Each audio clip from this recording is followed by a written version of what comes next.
All right, it is Sunday, June 7th, and we are back with some more Spider-Noir from Amazon. We're going to be doing episodes 3, Double Cross, and 4, A Mistake I'll Never Make Again. This should take us to that halfway season point. And let's start off with episode 3. And we find out what's going on with Flint Marko. We find out some new information about Kat that has to do with Addison. Money is being stolen and exchanged and all kinds of noir style stuff. So, Jeremy, what is your whelming of this episode? I will say I'm whelmed to pleasantly whelmed, kind of still like I was last week. It was a good episode. There wasn't a whole lot of action necessarily happening in this one, but it was still I enjoyed it, and it's still kind of in the same realm of last week where it's nothing like that's crazy exciting, but it's kind of got me interested a little bit. So, like I said, whelmed to pleasantly whelmed. All right, then. Richard, what's your whelming? I wrote I was pleasantly whelmed. Wow. I really like this episode a lot, even though there was barely any Spider-Maning in it. But I like the whole finding the rat and then like the setup at the end. I thought that was really cool. Oh yeah. I'm just gonna let y'all know I'm getting in that whole like meh area when it comes to this one. Like, Oh yeah. I think I came to somewhat of a realization of like, we talked about early on Marvel stuff, how they were taking genres and just making comic book movie, like doing those genres, but with comic book people. And it was like, that's the best. Like, do this with everything. Yeah. And it's like Sony listened and they're like, oh, let's do a noir with Spider-Man. And so that's what we're getting. And I'm like, fuck, I don't know that I want that anymore. Like, now that I'm seeing it, I'm like, I don't know that I want this. So, yeah. I think it would have been better. The reason why I keep saying, like, any of the Spider-Maning, like, the thing that we get in... Now, I watched these back-to-back, so now it's all jumbled up in my head. The thing where he, like, becomes the Spider to go, like, investigate in Silvermane's, like, penthouse... Yeah. That's this episode. Yeah.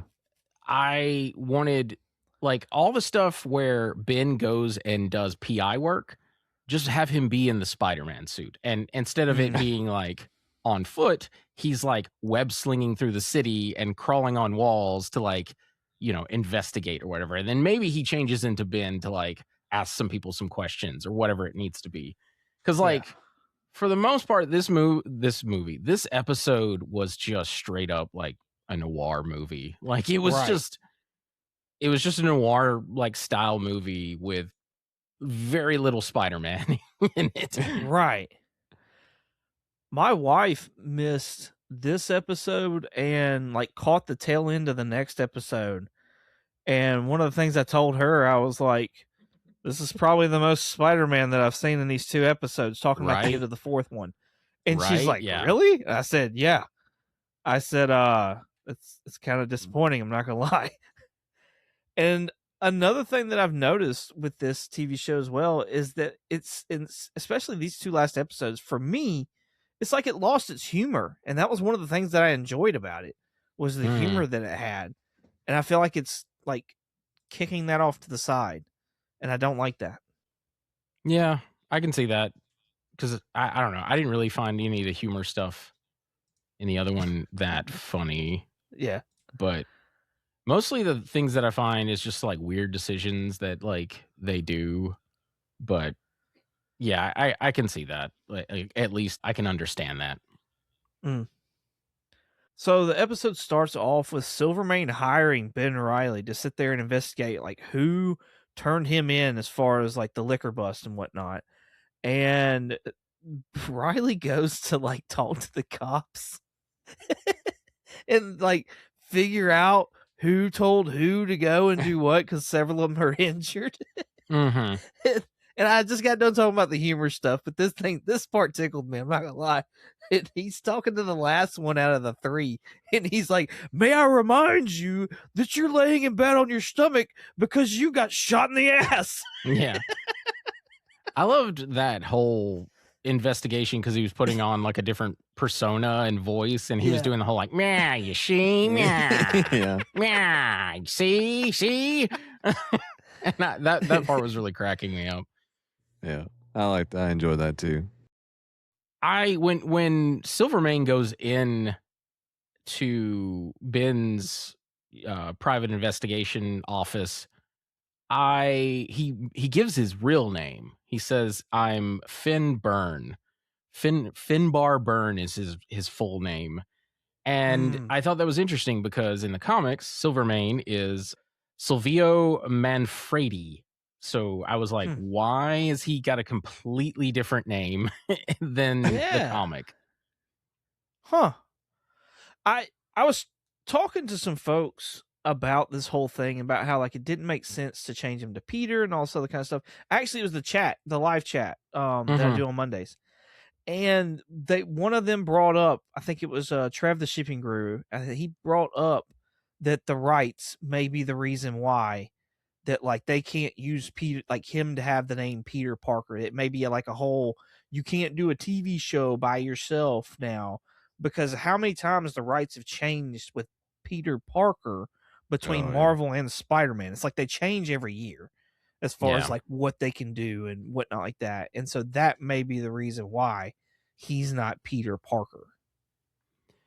Yeah, I've heard something. Again, I have not watched ahead, so I've heard something that he may actually be called Peter Parker.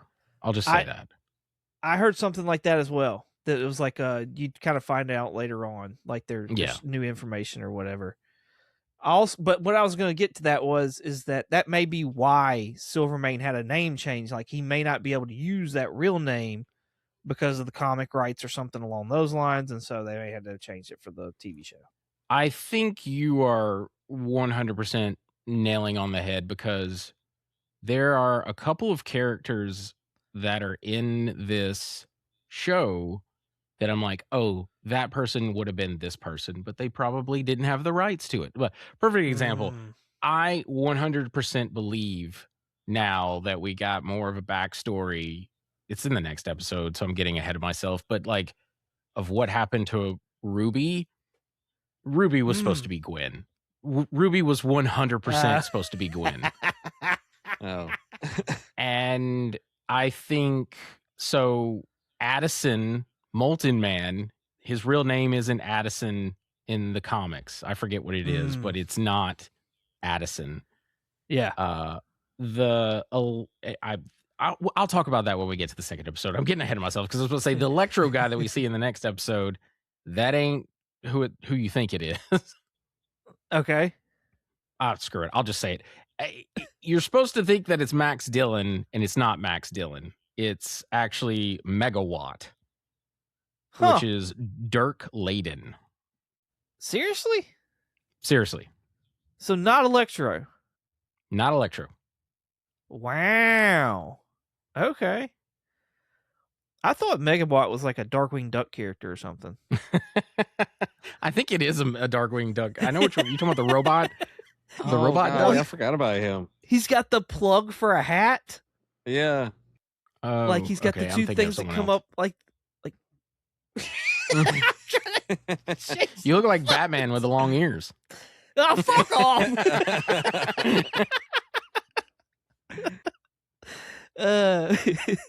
But yeah, no, it's Megawatt, and he's a very obscure electric powered villain that Spider-Man has faced. There's not a lot of information on him, so I'm like, this feels like Sony was like, you can't have Electro, but you can have Megawatt.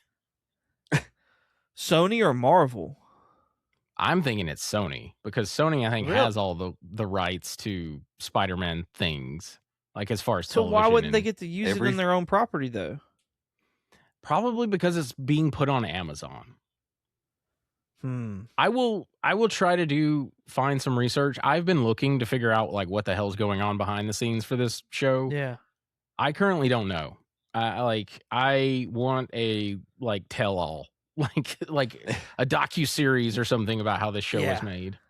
I wonder if Sony has certain movie rights, but they don't have like all the TV show rights. And I wonder if that's what it is, where it's like, oh, we want to use Electrode in this TV show. And Marvel's like, I bet you do. Sorry, that's not going to happen. Try making another one of those villain movies you like to do, assholes. Please, They're God, like, no. Fine, we'll No take more. Gigawatt then, or Megawatt, or whatever his name is.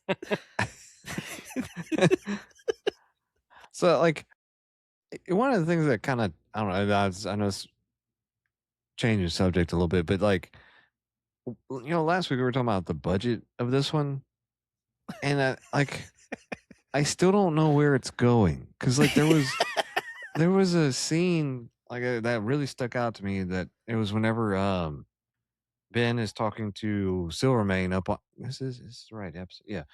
Ben is talking to Silvermane up on like in his penthouse, whatever, out on the balcony, and like it just looked like they just like printed off a background and just sat it up there. Like it was just like what was going on in the city. I'm like, just have that much money into this show. Like why does it look that bad?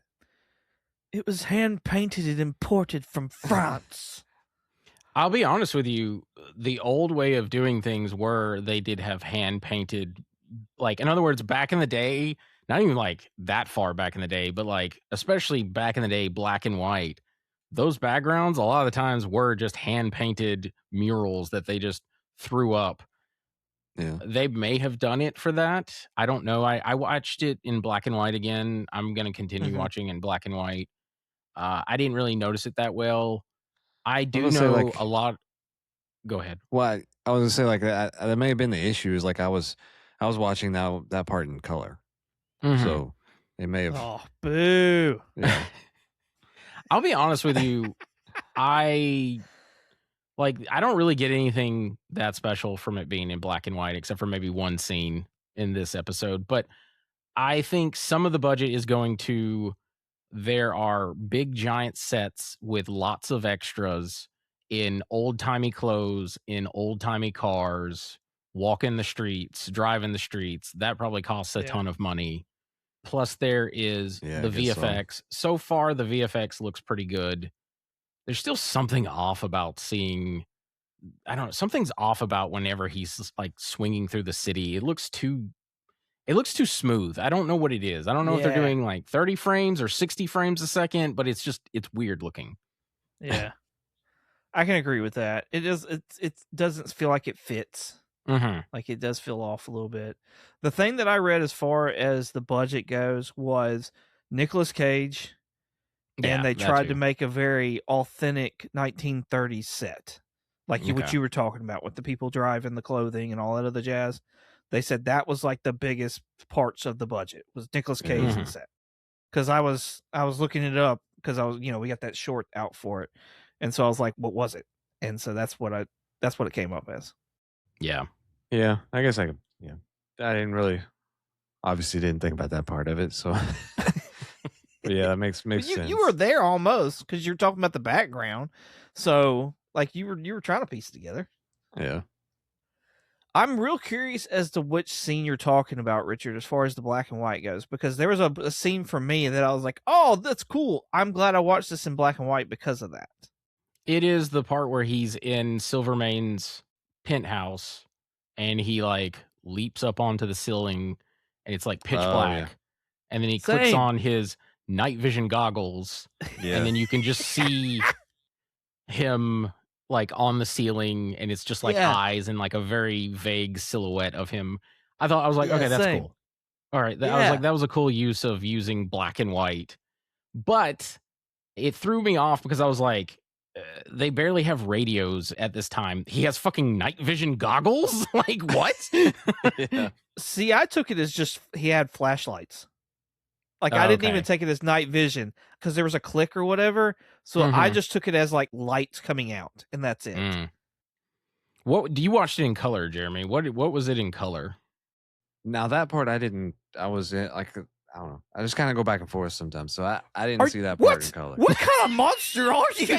What are you doing? Well, because like I'll be watching. Like I was watching part of it And like wasn't able to finish it, and so whenever I came back, I was like, you know what? I'll just do it in black and white for the rest of the episode. So Oh my god!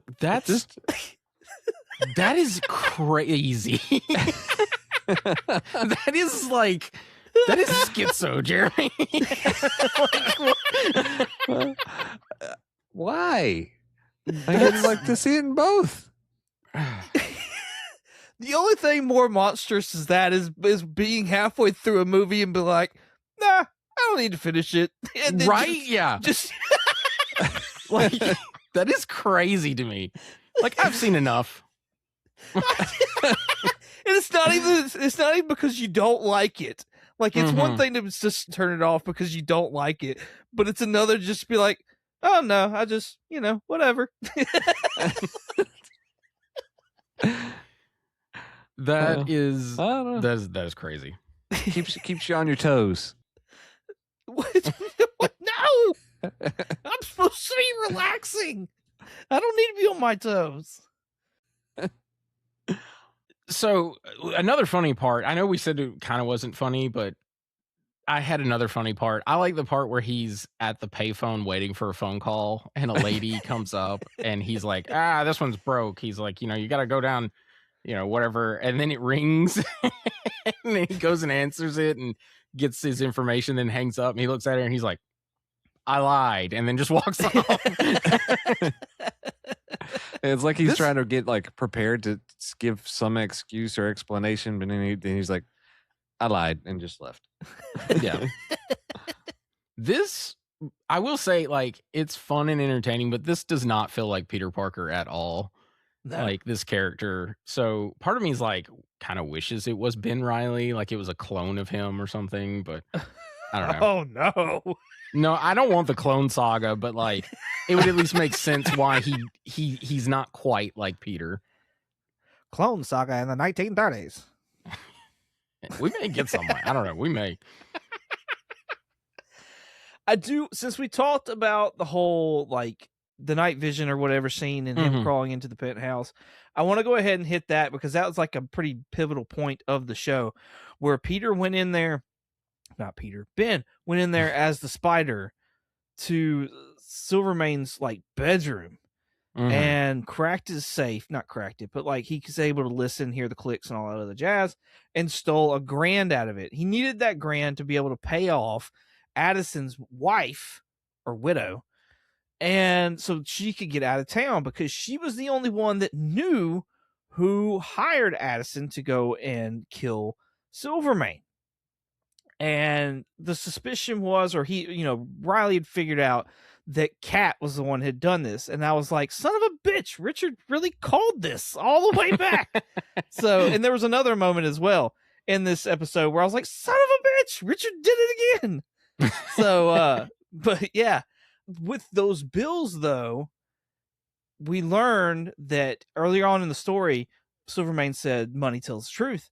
And Silvermane's bills are marked. And so Reilly had figured this out as well. I guess it was just luck of the draw, though, that he gave Addison's wife bills that were marked for Winston, his right-hand man.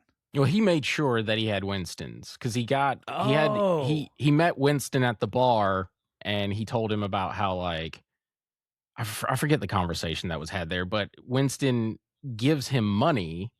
And then Ben looks at it so he knows where the dot is, which I think the dot for him is like in the bottom left-hand corner. Or I forget where exactly, but with all the serial numbers. Yeah, I think it was down at the bottom left-hand and Kat's was like up in the upper right-hand. So when he went to the safe, he made sure he got the ones that had Winston's mark on it. Oh, okay. I missed that part. I did not put two and two together. I am not a detective, even in imaginary world on TV. Yeah. I like whenever they were going through that, like I didn't catch it like during the whole process necessarily, but whenever they came to it and were kind of explaining it, I was like, oh, that's why he like, because you saw him like kind of, he had mentioned that, that Silvermane had marks all the bills and that kind of stuff. You see him kind of like fan out the bills whenever he's looking at them in the safe. Like checking for that, which would be really hard with flashlights on your eyes. I'm just saying. I don't understand how those Genius. lenses It's like work. a first headlamp. It's an eye lamp. It'd be really hot, especially with those bulbs back then. Could you imagine that? Your freaking eyeballs would catch on fire. Yeah, you know what? I hadn't even thought of that. Yeah, no, they would. Honestly, Ben should be blind. Like every Wow.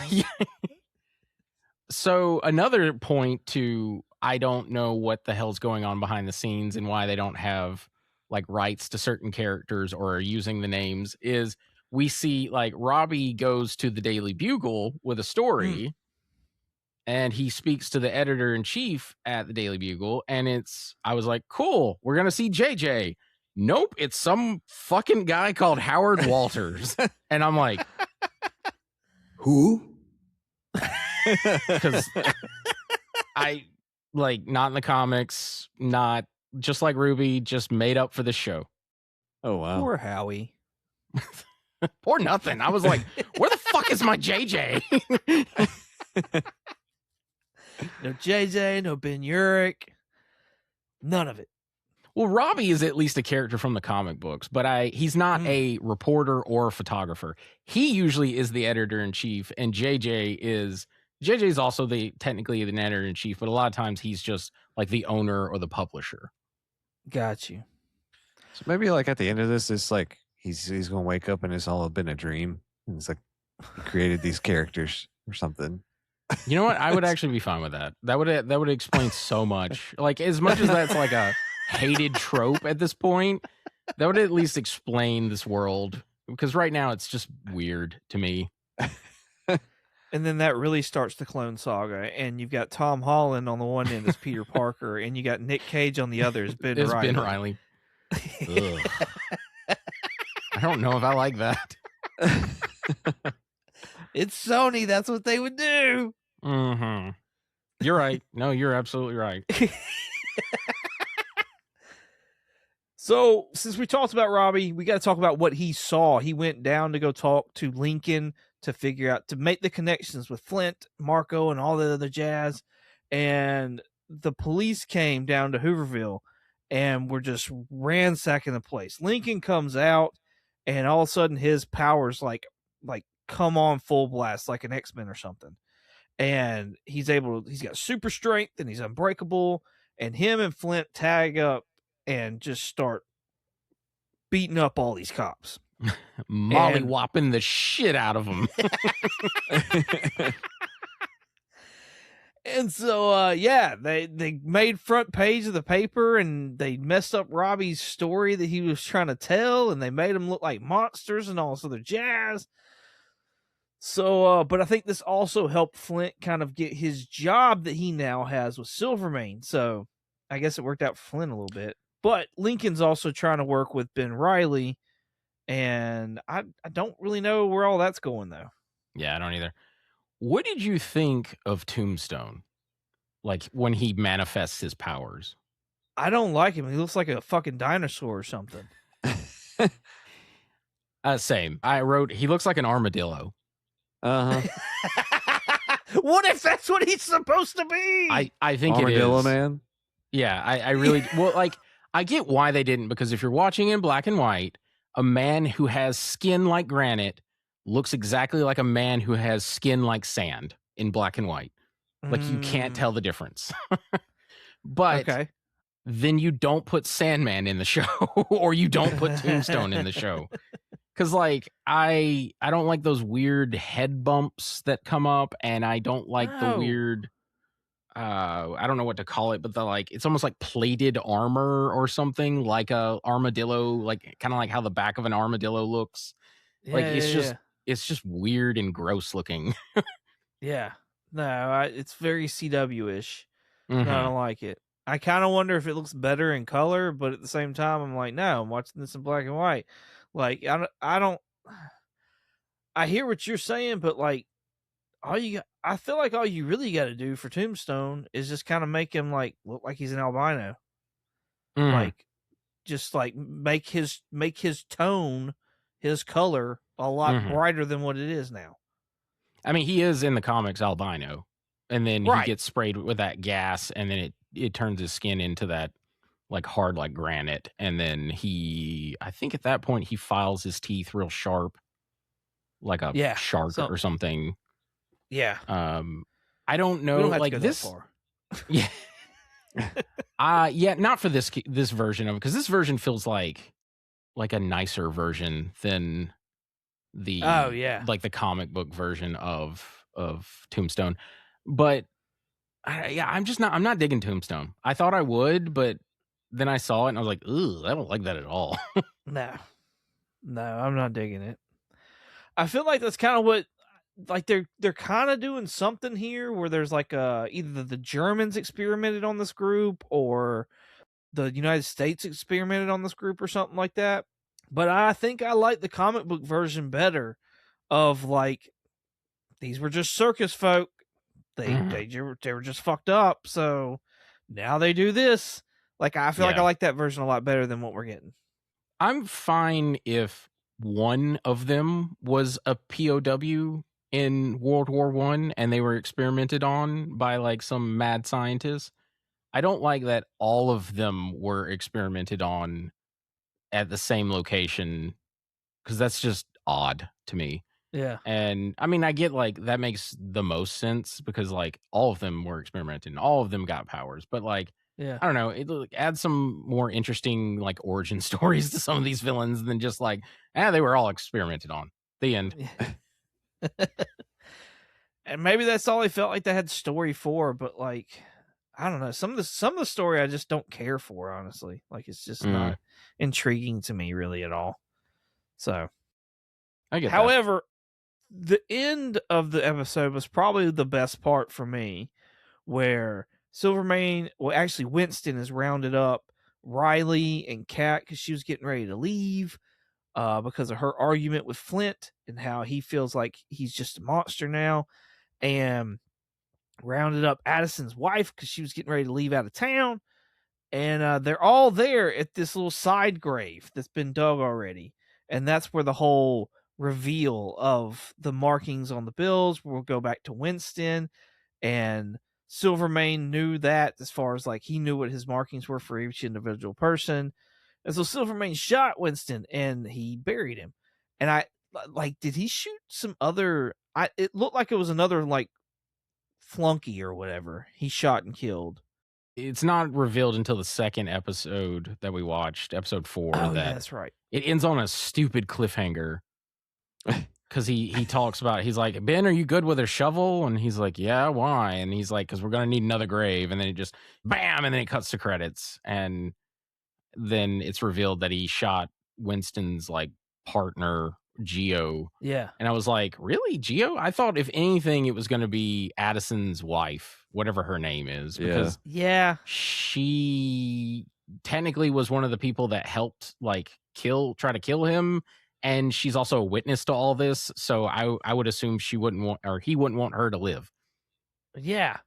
No, I agree with that. I was thinking it was because I was like, it's not going to be Ben because he just asked him if he could dig a grave. Yeah.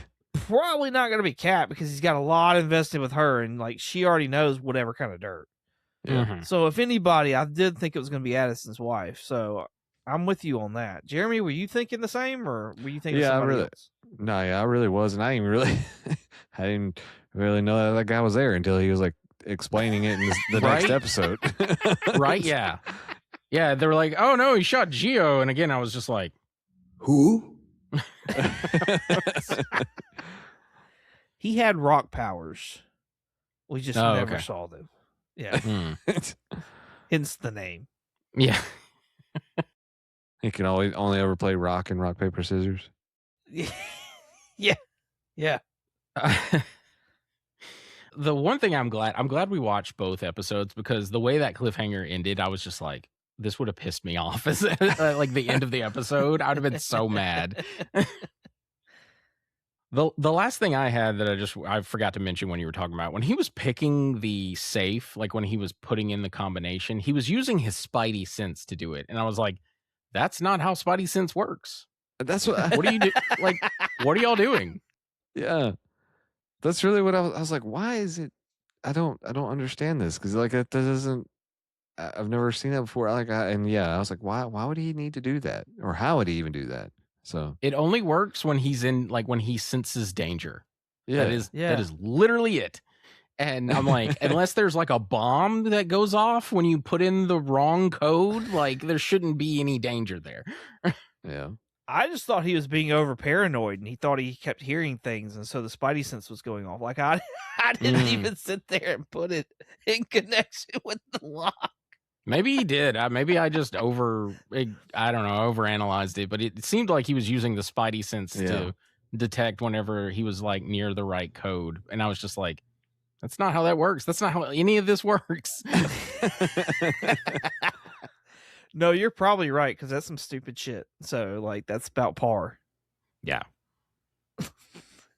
Pretty much. But that's it for Cool. me. All right. Jeremy? Yeah, I'm good. Awesome. On to episode 4, a mistake I'll never make again. You've got Ben Reilly giving us the story of Ruby, his fiance, so we kind of get the background of that. We get the confession from Kat, like actual confession that she sat there and paid Addison to go kill Silvermane. We get another little fight scene with another metahuman in this episode as well. Silvermane taking on the mayor, and Kat winds up finding out about Ben's little secret as well. So, Jeremy, what is your whelming of this episode? I was pleasantly whelmed with this one. I thought it was pretty good. I enjoyed the fight scene that he had, and with whatever wattage he is. And then I thought it was moved the story along pretty well, and I liked seeing the whole thing with Silvermane and Mayor and Chief and all that kind of stuff. So interested to see how that plays out as well. Nice. All right, Richard? I wrote I was pleasantly whelmed again because I was like, finally, we got the most Spider-Maning that we've gotten so far. And I really kind of enjoyed it. Though it was very, like, not very acrobatic, which again, I'm like, is this because Nick Cage is like in the costume and he's like 60 something years old and he can't be like on wires swinging around? Yeah. I am in that meh to I guess solid meh for me, because I wanted to be underwhelmed, honestly, by this episode. I was like, all right, I'm fucking tired of this. I don't want to watch it anymore. I'm done. And then we did get the fight at the end, and I was like, okay, we've got the spider. He's doing stuff. And we've got villains, and they're doing stuff, and everybody's doing stuff now, so that's fun. And then we closed out the ending of the episode the way we did. And I was like, oh, fuck off. I don't want this. Who wants this? I don't want this. Yeah. I was fine with the ending because I was like, oh, cool. So, though it felt like, I was like, well, what about Flint? Like, girl, you moved on quick. Like, right? Right? Yeah. That was the other thing I meant to say. You called it on the other one as well, that like her and Flint were going to be a couple.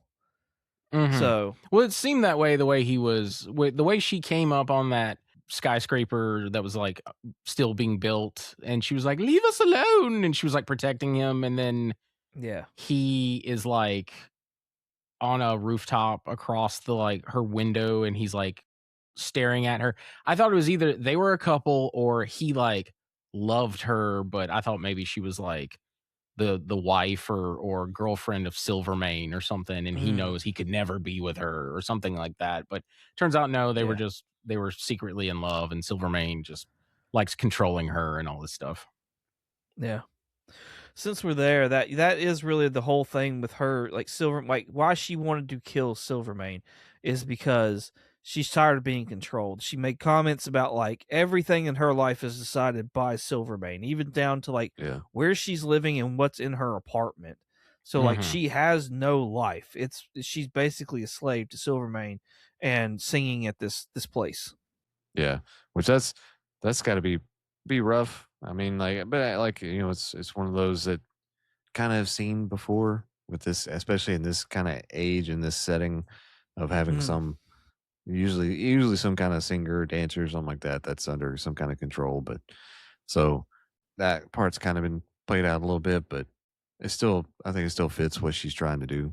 Yeah, no, I think it absolutely fits for that. But I was going to say since you mentioned her being a singer, she does a musical number this time around, and I specifically made a note that this is more in the style of a noir like song and dance number, not that crazy one that we got in episode 1 where it was like doing all this crazy stuff and the beat of the song kind of went up into like almost like a pop style. Like I don't know. I was like, this is more noir. I don't know what happened on that first episode, but this one was great. And Nick Cage seemed entranced again Ben Reilly seemed entranced again by the singing, because the whole time Silvermane was trying to talk to him and he's like, are you even listening to me? And so it kind of makes you wonder again, like, does Cat, I think Jeremy brought it up in our ass, like, does Cat have superpowers kind of thing? She could. Yeah.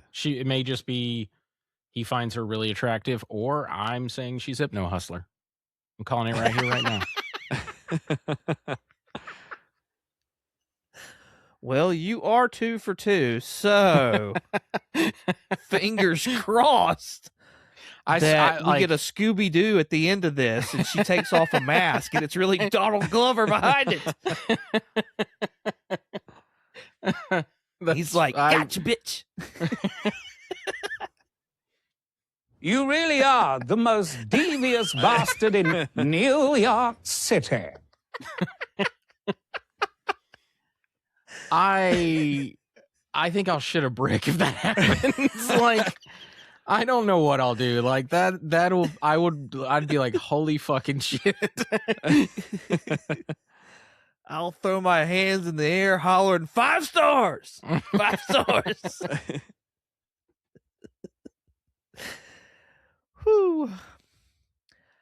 A lot of the storytelling in this episode I just got bored with. Like the whole, here's the backstory of Ruby, and basically like why he's not the Spider anymore is the fact that he was sitting there getting drunk when he was supposed to be meeting Ruby for dinner, which I assume is when he was going to propose to her.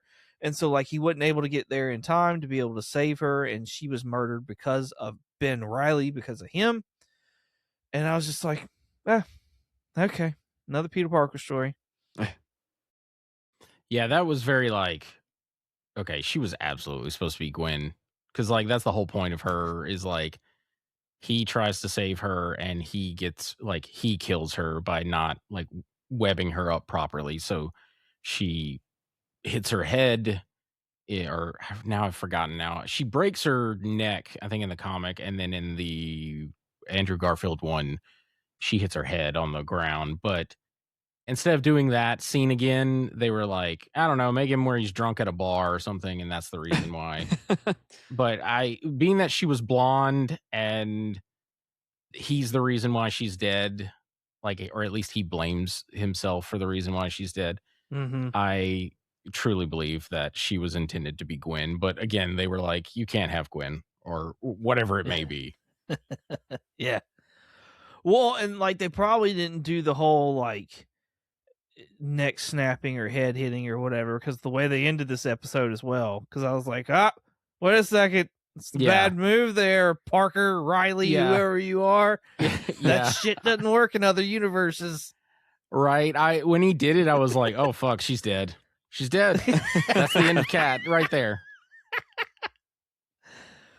For those who are listening or whatever, we're talking about the end of the show episode where she's calling out Ben to see if he actually is the Spider. She flips herself out of a window and he thwips her the chest and the knees, but still that neck, that head's not supported. It's just not. And so, I was waiting. So, but it didn't happen. I guess she hadn't hit terminal velocity yet, so she wasn't at max speed to break her neck. But yeah, I blame it on the camera. She was just laying there and the camera was going up, and I was like, well, fuck, she's not moving. Yeah, probably. That probably is how they filmed that. There was some cool, like, there are some cool cinematography shots. Like, I didn't mention it, but like in the first episode, it was whenever it was the first 2 episodes that we watched. I can't remember which episode, but there's like a shot of Ben and he's like looking up at like a penthouse or skyscraper, and it's shot from like the bottom up. It's just a really cool shot. Like, there's nothing special about it. It just looked really cool. This one, it's when him and Kat are at some kind of diner or delicatessen. I don't know what it is, but anyway, she's like smoking, and there's like a reflection of him in the like thing behind them, so you could see both of their faces in the shot. I thought that was a cool shot. I thought it was really neat. And again, like with the black and white, the smoke. By the way, I didn't even mention that too last episode. So much smoking in this show. Like at one point, there's a guy smoking in the hospital, and I was like, "Oh, the good old days when you could just smoke in a hospital." That is funny. Yeah. I'm kind of surprised they went with so much profanity as well in such a like in a Spider-Man show. Yeah, Like, I'm not. Believe me, if y'all have heard me, I'm not against profanity, but my son was like, "Hey, can I watch the Spider-Noir?" I'm like, buddy, no, you cannot. yeah. Robbie says he's looking for Lonnie, and there's a line where he says, "Have you seen like Lonnie Lincoln?" And he describes him. He's like, "Big motherfucker," like.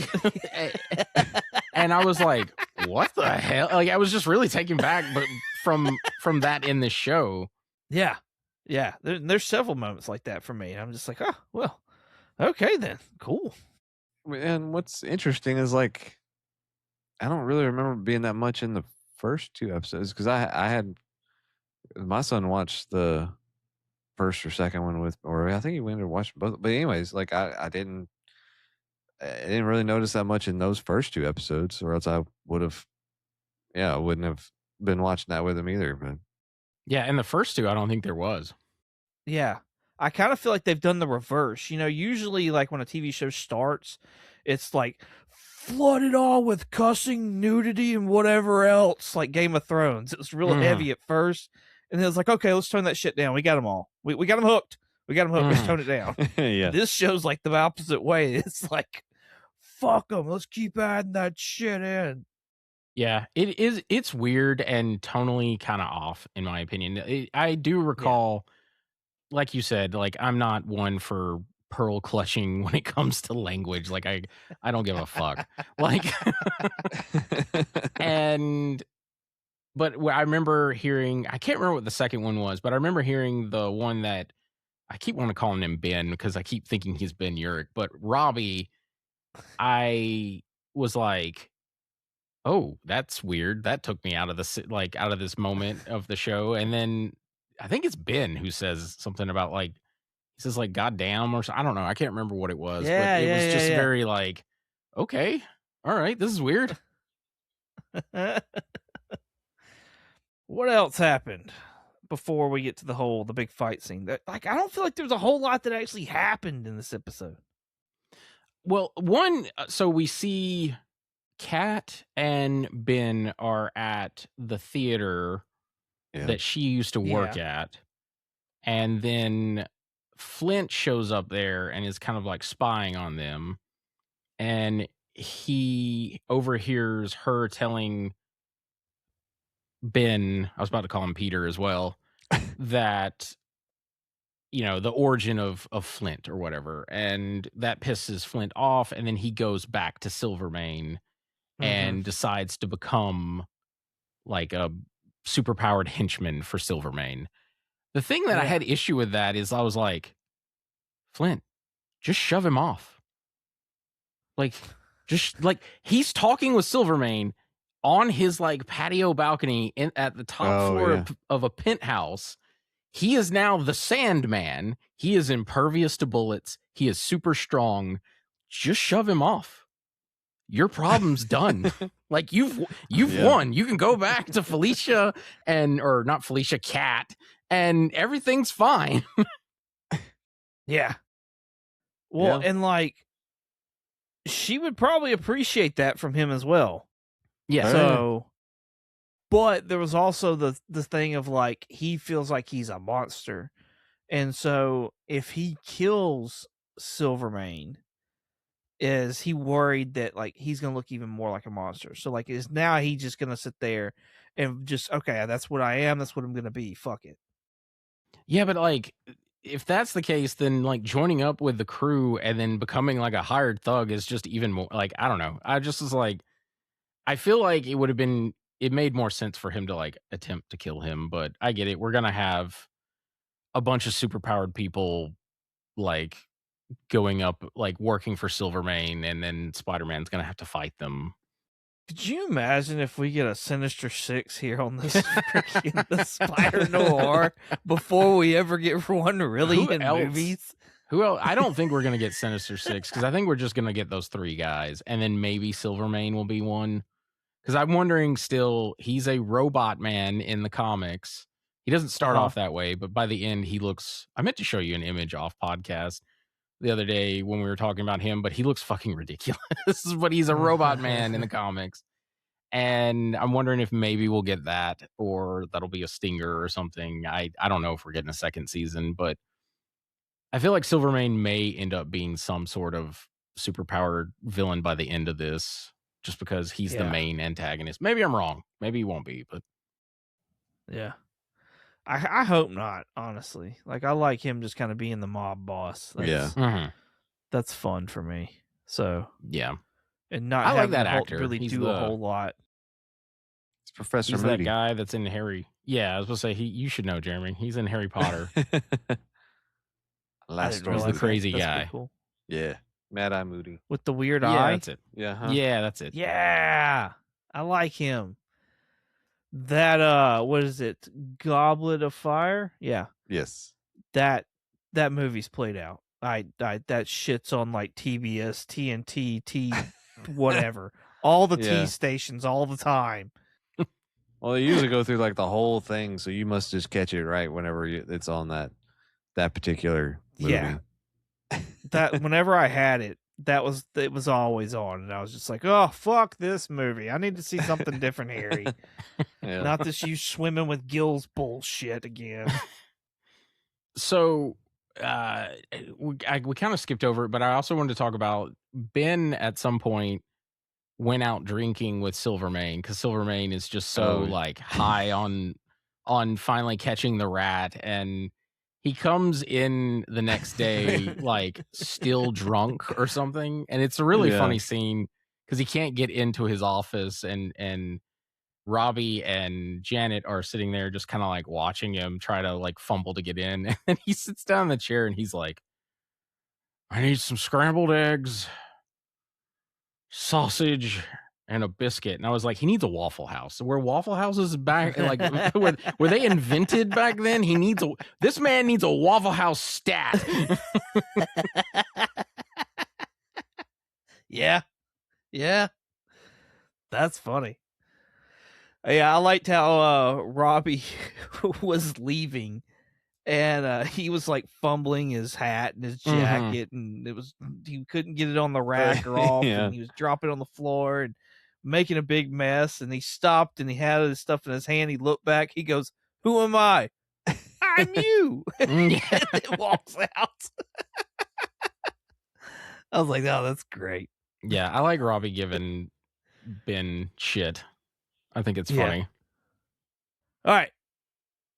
The main event, there was a call about a superpowered being, and Kat and Ben both thought that it was Flint. And so Ben dresses up as a spider, swings on out there to fight this Sandman. Well, turns out it's not a Sandman. It's an electrocuting man. And there was a nice little, and he was robbing a fight. He was robbing a bank. What did you say? I said it was a lightning man. A lightning man, yes. I like the fight overall. I thought that was probably the funnest part of the whole TV show, at least that episode for me it was. I was like, cool, we get to see the spider. He's in action. He's getting his ass whipped a little bit, and he's going to have to figure out like how to actually beat this lightning man. What I thought was Electro. And I liked the personality they gave him and how he was like, oh, I've been, almost like I've been dreaming of this kind of a moment, me and you, the spider, fighting it out here on this street, blah, blah, blah. I was like, oh, that's pretty cool. I like the attitude they gave him and whatnot. So, yeah, I just like the story and the overall fight as it was. There wasn't a whole lot of choreography, but like I said, he was getting his ass kicked a lot. Yeah.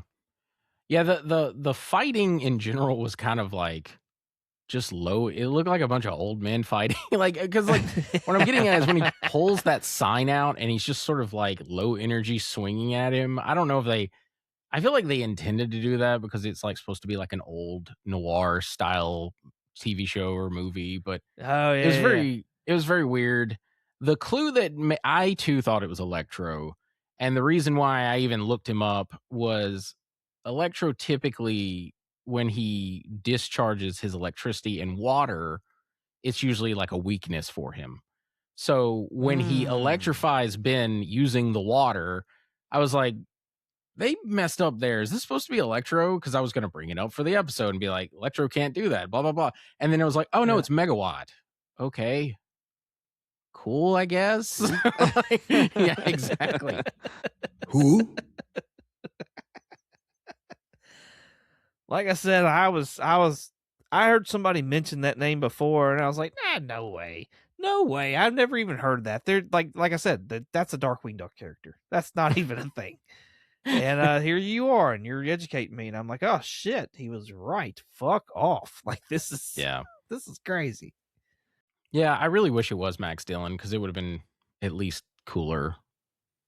But I don't know. It's still electric powers. I do like the actor who's playing him. I like you said, that accent that he's putting on and stuff. I think there's a shot of him from like one of the trailers where he's like, I forget what he says, but he's like, fantastic party you got here or something. I forget what it is. It's I don't know, something about it. Like it just makes my brain go burr. Like, I don't know what to tell you, but it's just, I was like, that's kind of a cool character. Well, in the long run, I mean, I thought it was Electro up until I was talking to you. So, like, I guess no harm, no foul, really. And, like, I still got to see a cool, like, a guy with cool electric powers. So, I mean, either way, it's a win for me. But it's I don't know, it's just kind of crazy. The fact that, like, we can't use this guy technically, but this guy's, like, pretty much the fucking Team U version of it. Let's just do that. It's just one of those. It's like, well, thank God Marvel made a lot of the same characters with the same powers. Yes. That's funny. It's like, he's not the Sandman. He's the Dirt Man. Mud. No, there is a Mud Man, which is Hydro Man and Sandman combined together. Oh. That's weird. Yeah. How the fuck do we not get a Hydro Man in this show? Like, how is that not a thing? Probably because water, yet. Maybe we water VFX is like super hard and expensive to do. Oh, yeah. Yeah. Which, I mean, that could explain some of the budget. Yeah. Yeah. I'm telling you, Elemental Signature 6 by the end of this episode or this series, it's happening. Yeah, maybe.